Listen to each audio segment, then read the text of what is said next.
भैया रे भैया, कौन सी आंटी की आवाज़ निकाल रही थी? मतलब नाम ले लेती। अब ऐसे तो भाई साहब पता नहीं तुम किको आंटी बोल रहे हो, किको नानी बोल रहे हो। वैसे हम ना आंटी नहीं हुई, हम आपकी ना नानी की पर नानी की नानी, ऐसा कुछ रिश्ता जोड़ लो। आंटी वांटी हमको ना कहीं नहा तो।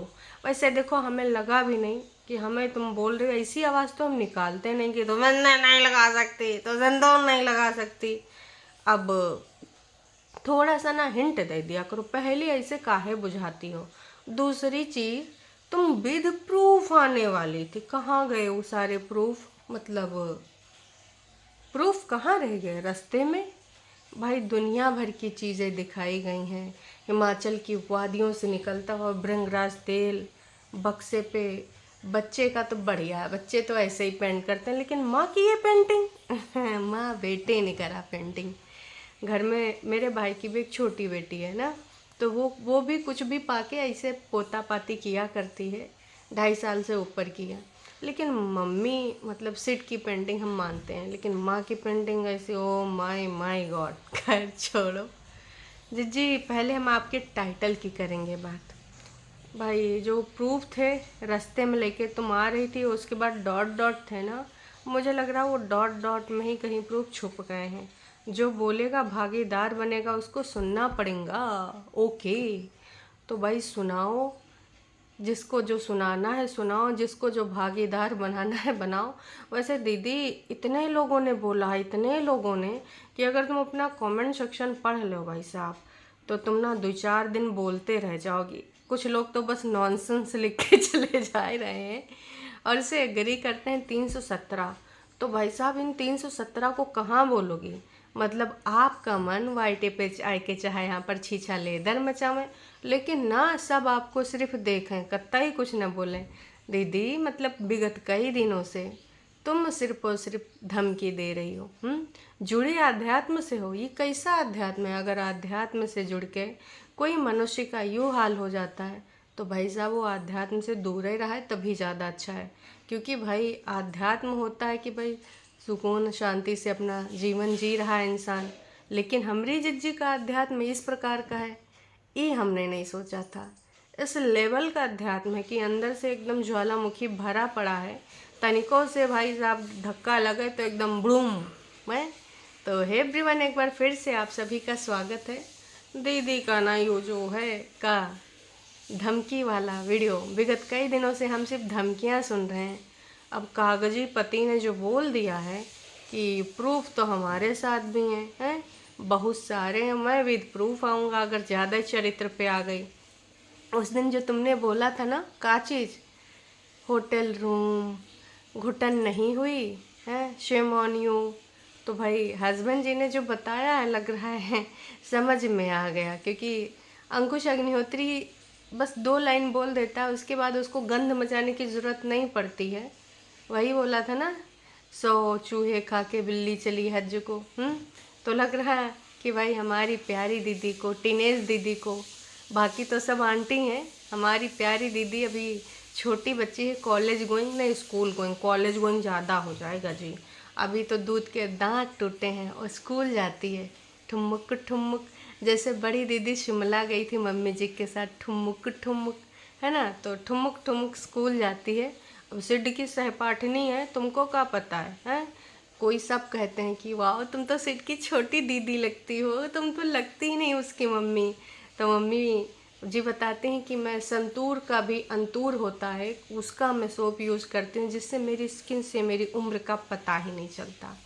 वाह दीदी वाह, बहुत ही गेम खेल रही हो, बहुत ही खेला खेल रही हो। तो दर्शकों, हमें लग रहा है कि भाई हमारे दीदी ने जो आज वीडियो बना हुआ है, भाई पहले पति का वीडियो सोच लिया होगा कि कहीं फिर से अगर उल्टा घिर्री घूम गई तो हमें देने के लेने पड़ जाएंगे। क्योंकि विगत दिनों में इतनी सच्चाइयाँ सामने आ ही गई हैं। 10 जून की तमाम लोग मुझे कमेंट कर रहे थे कि क्या हुआ था क्या हुआ था। तो अंकुश अग्निहोत्री ने खुद ही अपने सुबह वाले, जो कल सुबह एक वीडियो आया था ना, उसमें क्लियर कर दिया है। कल सुबह आया था या रात में, आई थिंक सुबह आया था, है ना।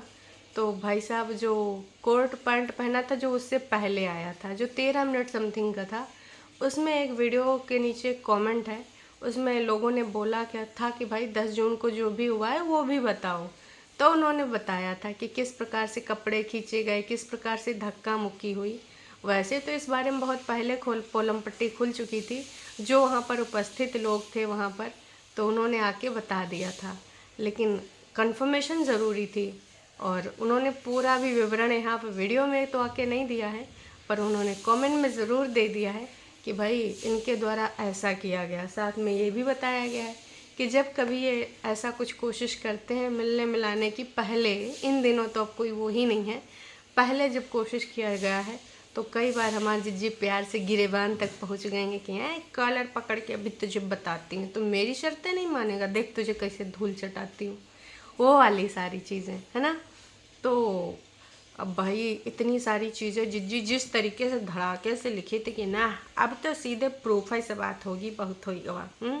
अब मुझे लग रहा था कि दीदी बोली मैं प्रूफ के साथ आ रही हूँ, प्रीमियर भी लगाया, तो मुझे लगा भैया एक दो कटोरी तो प्रूफ हो गए करेंगे हैं। फिर कटोरी का भाई साहब, अब कटोरी एक उम्मीद कर सकते हैं, अगर तुम सोचो टोकरी की उम्मीद करें तो इतना तो सिर्फ एक गुमराह करने की कोशिश कर सकती हैं। तो एक दो कटोरी प्रूफ होते तो भी था। वैसे इतने सारी चीज़ें, आप सिंपल सी चीज़ ये सीख लो, सोच लो, जान लो दर्शकों, कि इनके पास जो था पहले ये जो करती थी है ना गुटुरगू, तो भाई साहब वो छोटी छोटी बातों को ऑलरेडी बड़ा बना के यहाँ पेश कर चुकी हैं। अब तक अगर ऐसा कुछ होता, इनके पछता नहीं है। वैसे सच बताओ जी पछता नहीं है ना, कोई छोटी सी भी बात भी सुनती हो तो उसको किस तरीके से मतलब बात का बतंगड़ बना के पेश करती हो।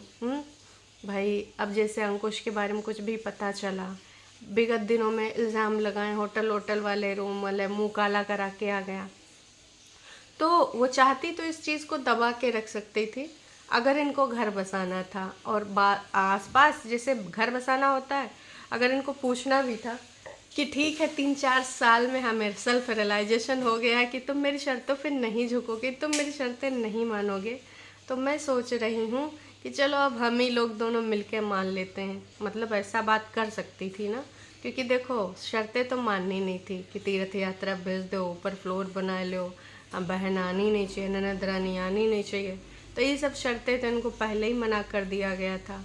बहुत बार अंकुश ने बोल दिया था, एक बार तो एकदम स्पष्ट रूप से बोल दिया था कि ना ही भैया हमको पैसे कमाने वाली बेबी चाहिए, ना ही उसका पैसा चाहिए। और टरू वाले बोलते थे ना कि भाई अंकुश इससे पहले पत्तल में खाता था, उसके घर में कुछ था नहीं, जितना कटोरिया बर्तन है परेतिन ने बनाया, जितना घर में सामान है घर गृहस्थी वो सब परेतिन की वजह से। तो भाई उसने कह दिया कि हमको पैसा कमाने वाली बीबी ना ही चाहिए, ना इतनी चाहिए ना उतनी चाहिए, बिल्कुल चाहिए नहीं करे। इनको बहुत बार स्पष्ट हो गया है। और फिर कहीं ना कहीं से इनको जो पता चला कि भैया हमारा पति भटक गवा, मतलब मेरे हाथ से चला गवा है, तो फिर जाके इनके अंदर एक खुन्नक जागी कि ऐसा कैसे, अगर मैं चाहूँगी ना तो इसको झुकना पड़ेगा। जज साहब जो फैसला सुनाएंगे गले में पट्टा डाल के मैं खींचते हुए ले आऊँगी, चल चल मेरे वाले ऊपर वाले घर में रह ये सारी चीज़ें। तो दीदी तुमने सोचा बहुत कुछ था, लेकिन तुम्हारी सोच के विरुद्ध हो गया। अब तुमने कितने % इसमें सोचा था, बाकियों की सोच कैसे थी आप सबको पता है। वैसे आप कहती हो कि आपका जो पति है ओवर एक्टिंग करता है उम्र से ज़्यादा, कभी तुम बोलती हो कि भाई बच्चा बन जाता, कभी स्कूल गोइंग कॉलेज गोइंग बन जाता है। तो जब तुम स्कूल गोइंग बन सकती हो तो अंकुश कॉलेज गोइंग काहे नहीं बन सकता है। और वैसे वो जो बोलता है फ़नी वे में, तो भाई उसका ना ओवर एक्टिंग नहीं लगता है।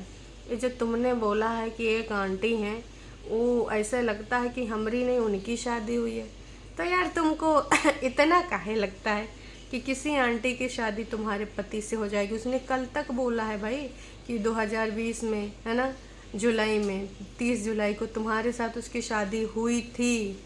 उसने ड्रेस अपना वो कोट पैंट पहन के है ना रियलाइजेशन भी कर लिया कि हाँ मुझे भी करना है, लोग सिंदूर लगा कर सकते हैं तो मैं कोट पैंट पहन के हाँ मुझे हुई थी, क्योंकि मैं रिस्पॉन्सिबिलिटीज़ भूल गया था। इसलिए जैसे जिज्जी को सिंदूर लगा के मंगलसूत्र पहन के आई एम मैरिड, हाँ आई एम मैरिड जो बताई हैं, तो उसके पीछे भी तो रीज़न ही था है ना। तो वैसे उन्होंने भी कहा कि शायद मुझे सेल्फ रियलाइजेशन हो जाए अगर मैं उस दिन का ये कोट पैंट पहनूं। हालांकि कोट पैंट फिट नहीं आ रहा था है ना, अब जैसे जिज्जी फिट नहीं आ रही थी, कोट पैंट की भी कुछ ऐसी कहानी हो गई होगी। खैर ये तो था मजाक, मजाक से हटके दीदी हर किसी को बस एक ही रिश्ते में जोड़ देती हो। अब वो पता नहीं कौन सी आंटी के बारे में बात कर रहे हो, पर कोई भी आंटी को अंकुश में सिर्फ कभी किसी को भाई दिखता है, किसी को बेटा दिखता है ना, उस हिसाब से दिखता है। कभी किसी को बॉयफ्रेंड नहीं दिखता है, कभी किसी को ऐसा कुछ नहीं दिखता है, पति वति नहीं दिखता, क्योंकि सब अपनी अपनी ज़िंदगानी में खुश हैं। सबकी शादी हो चुकी है, चाहे वो आंटी हो और चाहे तुम्हारे हिसाब से अंकुश की बहनें हो, है ना। तो इस प्रकार की सोच, मतलब इसको कहेंगे गंदी सोच, जो आपके फरिश्ते रखते हैं वैसी सोच आप भी रख रहे हैं। देखिए गलत बात है। आप पति आप ही का था, अभी कागजी पति भी आप ही का है। जब वो उस मुक्ति के लिए, इंडिपेंडेंस के लिए लड़ रहा है, जो उसका कहना है कि 1 नहीं तो 2 साल, 2 नहीं तो 3 साल, 3 नहीं तो 4-5 साल में मेरा क्लियर हो ही जाएगा, तो देखिए वो आपका जो है इंतज़ार कर लेगा इंडिपेंडेंस का। क्योंकि एक टाइम था बहुत ही बेसब्री, बहुत ही बेकरारी के साथ आपको इंडिपेंडेंस चाहिए थी, और अब उसी ही बेकरारी, उसी ही तीव्रता के साथ उसको इंडिपेंडेंस चाहिए, और उसके लिए वो भर प्रयास कर रहा है जो जो करना चाहिए। तो कृपया करके दीदी इस प्रकार की हरकतें ना करें, और लास्ट में जब धमकी दे के गई कि ज़रूरत पड़ेगी तो मैं लेके आऊँगी प्रूफ। लास्ट में सिर चिल्ला उठा, लेकिन दीदी बोल रही थी कि आंटी चिल्लाते आते मैं ना आपको कुछ और बोलना चाहती हूँ, मुझे सारे हक हैं। भाई उनकी जैसी फटी, मतलब उनकी जैसे सुरीली आवाज़ तो मैं नहीं निकाल सकती, अब वो दीदी ही निकाल सकती कि मुझे सारे हक हैं, मैं सब कुछ पहन सकती हैं। अरे क्या बात कर रहे हैं दीदी, आपका हक नहीं, ये जो हक है ना, अब आपके कितने हक हैं आप ही जानती हो, है ना। यहाँ पर सिर्फ दिखावा कर सकती हो, सिंदूर पहन के आप अच्छी बीवी नहीं बन सकती, और मंगलसूत्र पहन के आप अच्छी बीवी नहीं बन सकती। आपने जब उस कठिन टाइम पे, जब कल वो खुद बोल रहा था, कई बार तो इमोशनल हुआ है बातों बातों में, कि एटलीस्ट इतना सब कुछ होने के बाद भी वो सारी चीज़ें नहीं मिल पाया। उस टाइम भी वो बंदा पूरे तरीके से चाह रहा था कि काश काश सब कुछ सही हो जाए। उस टाइम भी सेक्शन 9 लगा था, लेकिन भाई एक जब बिस्तर पे आदमी होता है, अगर लाइफ में सब कुछ दर्शकों सही हो। एक बार मेरा पैर फ्रैक्चर हुआ था, ऊटी गई थी मैं, तो एक जगह पे कुछ ऐसा स्लिपरी था और पैर फिसल गया। उधर से फिर आने में बड़ी समस्या हुई थी, और हम लोग इधर से जो गए थे ट्रेन से गए थे, काफ़ी दिन लगे थे, 2-3 दिन, लेकिन उधर से फ़्लाइट से आना पड़ा क्योंकि कॉलेज का टाइम था, और हमारी जो टीचर थी वो भी मेरे साथ फ़्लाइट से आई थी। भाई साहब ऐसे लगता था कि हर किसी से सहारा लेना पड़ रहा है, हर किसी से, तो ऐसा लगता था कि भाई सब पे आश्रित हो गए हैं। वॉशरूम तक जाना है तो भी किसी का सहारा लो, तो बहुत बैड फीलिंग आती है। और ऊपर से जब इंसान की इस सिचुएशन हो, ऐसी सिचुएशन हो जो उसको इतना अकेलापन फील कराए, लाइफ पार्टनर भी नहीं थे, है ना, तब इनके मैडम के, तो मैडम के कह रही हूँ, अंकुश के, तो मैडम का इंतज़ार था कि चलो एटलीस्ट बच्चा मेरा मिलेगा, देखने आएगा, बीवी आएगी, जो बीवी कागजी बीवी, जो कि सिर्फ यहाँ हक हक हक, मेरे सारे हक हैं मैं लेके रहूँगी, मेरे सारे हक हैं मैं हक छीन लूँगी, देने से नहीं मिलेंगे। तो विगत कई सालों से हम यही सुनते आए हैं। एक बार भी दीदी ने ये नहीं बोला है कि हमारी कुछ जिम्मेदारियाँ हैं, वो भी मैं निभाऊँगी, मैं निभाना चाहती हूँ, ऐसा कुछ नहीं बोला है। सिर्फ हक की बात करती हैं, साडा हक एथे रख हैं। तो मुझे लग रहा है रॉक स्टार का सिर्फ जिज्जी को यही गाना आता है। बाकी अगर तुम सोच लो कि पति पत्नी एक दूसरे के पूरक होते हैं, मैंने कितनी बार कहा है कि भाई ननद और सास को एक साइड रख लें, अगर हम बने तुम बने कि दूजे के लिए वाला भी सोचें, तो दीदी ने तो भाई हम बने और तुम बने सहने के लिए, हम बने डसने के लिए, इससे ज़्यादा जिज्जी का कुछ है नहीं। तो लास्ट पूरी वीडियो में सिर्फ घुमन घुमाई करी है भाई, 23 मिनट 48 सेकंड का वीडियो, और जिज्जी ने सिर्फ और सिर्फ, जैसे जनता को पहले ही पता चल गया था, लोगों ने लिख भी दिया था कि कुछ भी बकवास करने ना सही सही प्रूफ लेके आना, तभी हम सोचेंगे। और एक बार जनता को फिर से निराशा कर दी। मुझे भी लगा था कि आज शायद मुझे जिज्जी के लिए स्टैंड लेना पड़े, क्योंकि हमारी जिज्जी ना प्रूफ लेके आएगी। मैं विगत कई सालों से सोच रही हूँ कि काश कोई तो ऐसा एक मौका दे ये लड़की, जिससे मतलब हाँ लड़की ही, क्योंकि मैं तो नानी हूँ, है ना। तो ये लड़की अगर एक मौका दे मुझे तो मैं इनके साइड से बोल सकूँ। बहुत सारी टरू वाली नासपीटी आती हैं, औरत हुई के औरत का दर्द नहीं समझती, लड़की हो के लड़की का दर्द नहीं समझती हूँ।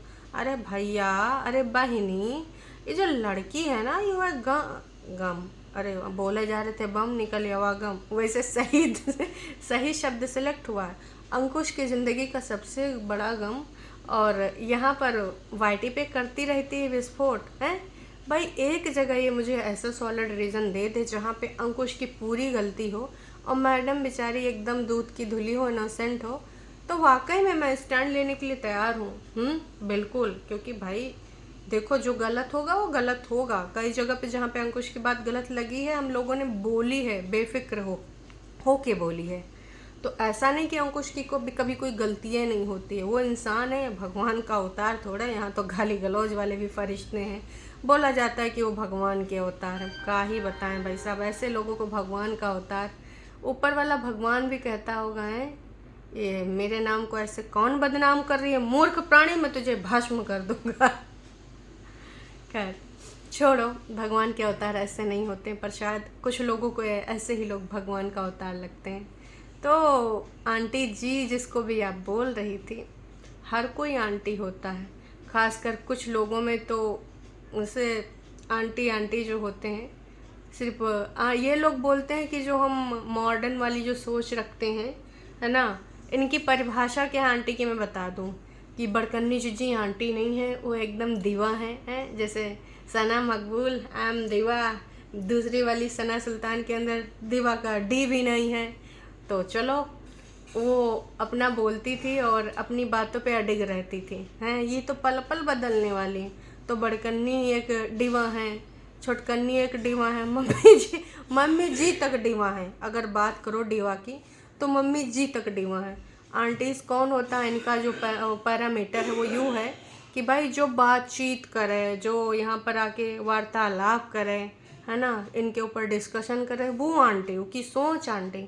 लेकिन ऑन कैमरा जो प्रवचन देता है और ऑफ कैमरा जो इतनी भड़ास भरे नित नए ऐसी ऐसी चीज़ें निकालता है, नित नए प्लान तैयार करता है, तो क्या वो आंटी नहीं है? और कुछ इसमें मेल भी शामिल है भाई साहब, कि वो लोग भी ज्ञान की बातें देते हैं, ऑफ कैमरा स्क्रिप्ट बताते। तो भाई अगर तुम्हारे हिसाब से आंटी की परिभाषा यही है तो वो भी आंटी की ही श्रेणी में आते हैं, दीदी जी हैं। और आप लोगों से ज़्यादा विचिंग कौन करता होगा ऑफ कैमरा? तो भाई तुमने एक बार फिर से लोगों के मनोभाव के साथ किया है खिलवाड़।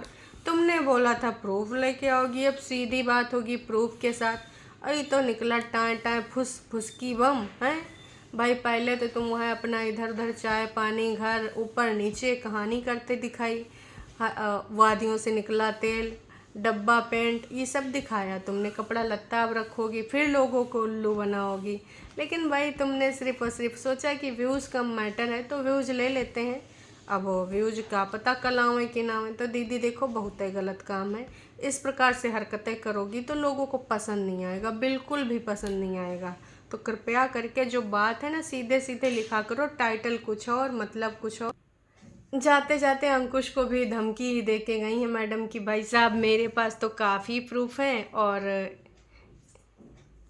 मैं पहले अपने एडवोकेट से बात कर लूँ तो फिर मैं उसके बाद बताऊँगी कि क्या मैं बोल सकती हूँ, क्या मैं नहीं बोल सकती हूँ। प्रूफ भी ढूंढने पड़ेंगे और उसके बाद फिर मैं बताती हूँ। तो दीदी का पहले ऐसे सिर्फ व्यूज़ ले आई थी, जो लोग बोल रहे थे कि व्यूज़ मत ले लेना, व्यूज़ मत ले लेना। वैसे कुछ और विचार भी व्यक्त हुए हैं जो कि अभी मैं दूसरे वीडियो में आपको दोपहर तक या शाम तक बताने वाली हूँ, क्योंकि भाई दीदी को भर भर के लोगों ने सपोर्ट किया है, भर भर के लोगों ने अपनी बातें करी हैं। तो दीदी कौन वाले एडवोकेट से पूछोगी, पटना वाले या फिर किसी आंटी से, या फिर भाई जो तो आपका रियल में लीगल एडवोकेट है उससे पूछोगी? किसी आंटी की फ़ोटो रखें वो निकालोगी? अब कौन से क्या करने वाली हैं तो दीदी ही जाने। बस धमकियों का काम शुरू कर दिया। वैसे धमकी कई दिनों से इनकी चल ही रही, आप लोग जानते ही हो, है ना। तो देखते हैं, चलिए जी अभी के लिए इतना है, फिर मिलेंगे एक नई अपडेट के साथ हैं। मेरा हस्बैंड चुरा रही है आंटी। वाह जी वाह, कौन सी आंटी है, पूरा ब्रीफ दे दिया करो, ऐसे कैसे। और कुछ ढंग के प्रूफ लाना ताकि मैं आपकी तरफ से लड़ सकूं, हैं। अंकुश को मैं बोलूं कि नहीं तुमने गलती करी है। बेकार प्रूफ लेके मत आना कि फिर से ना तुम्हें धोए दी जाओ, जैसे कि भाई जनता ने तुम्हें कितना धोया भाई साहब। लगभग दीदी को जो कमेंट आए हैं 247, वैसे 28 लोगों से ज़्यादा, 28,000 लोगों से ज़्यादा देख चुके हैं, तो समझ जाओ। चलिए जी, अभी के लिए इतना ही।